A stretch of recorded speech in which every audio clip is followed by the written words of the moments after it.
Olá, galera, tudo bem? Bem-vindos ao Espanhol Fácil com Neia. Eu sou Neia Silva e hoje venho falar sobre duas preposições. Isso mesmo. Por que só duas? Porque não vamos passar aqui todo o tempo falando sobre preposições, que são muitas, né?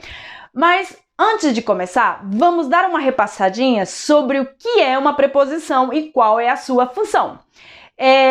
Preposição é aquela palavrinha que não muda nem no gênero, nem no número. E ela serve para quê? Serve para unir dois termos numa mesma oração e em algumas ocasiões podem ser até um pronome, tá bom? Vamos dar alguns exemplos. Quiero un zumo de naranja. Quero um suco de laranja. Então temos sumo, substantivo, né? Zumo, substantivo, e naranja, outro substantivo. No meio desses dois substantivos, temos a preposição de, que está ligando, né? Está unindo zumo a naranja, né? Está ligando suco a laranja. Segunda frase. Ella corre para adelgazar. Corre é do verbo correr e adelgazar do verbo adelgazar. Então, nesse caso, são dois verbos. E no meio nós temos a preposição para, né? Verbo, verbo, preposição para no meio. Terceira frase, não te olvides de mim.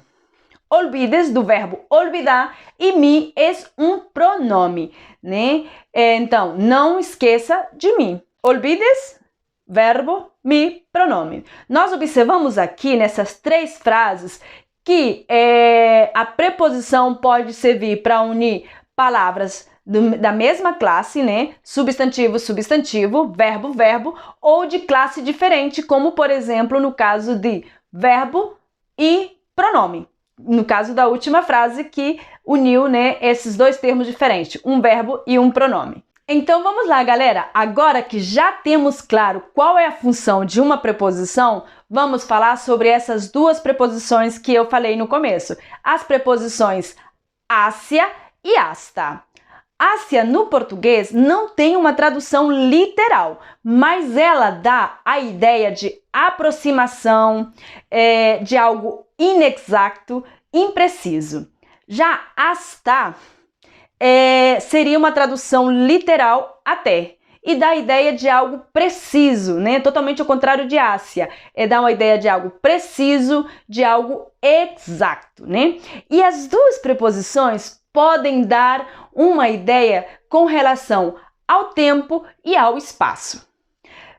Com relação ao espaço, vamos com um exemplo. Eduardo iba hacia Barcelona quando encontrou a seu amigo. Então, podemos ver que Eduardo ia em direção a Barcelona quando encontrou a seu amigo.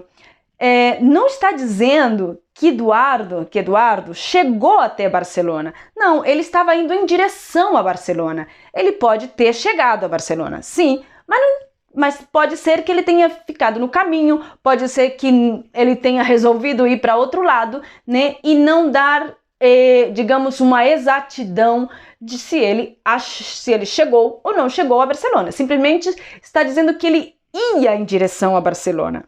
Gabriel foi hasta Madrid el miércoles. Nesse caso, a preposição hasta, ela está dando uma exatitude, ela está se referindo que Gabriel foi, né, até Madrid. Não está dizendo que ele foi até perto, em direção, não. Essa frase está a dizer que Gabriel ele foi a Madrid, né? Miércoles, quarta-feira. Gabriel foi a Madrid quarta-feira. Em relação ao tempo, llegaré hacia las 9.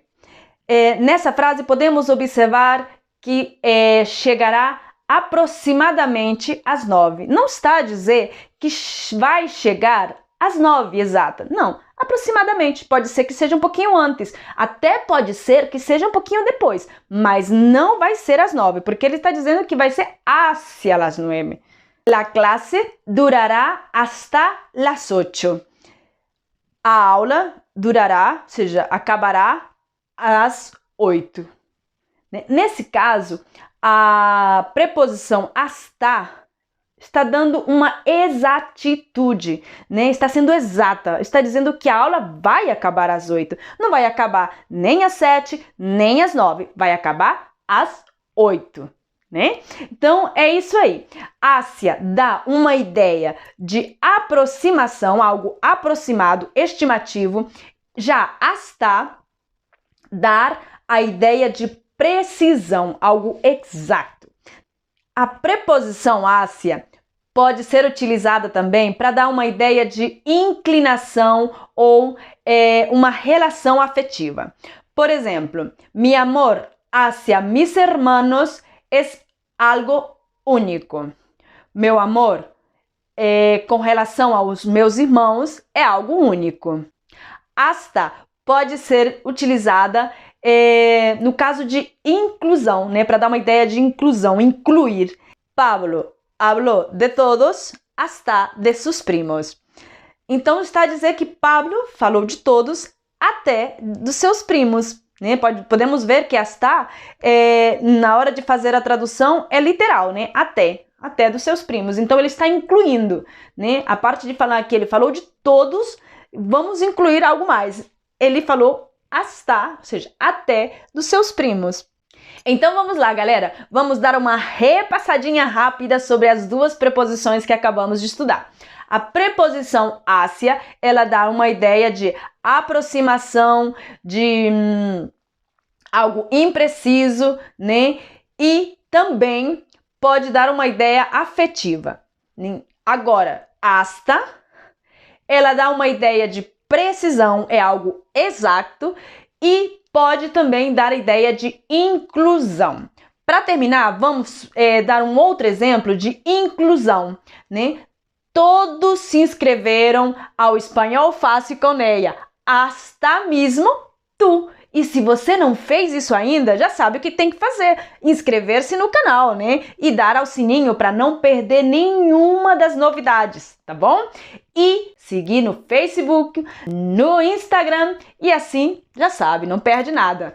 Espero que você tenha gostado desse vídeo.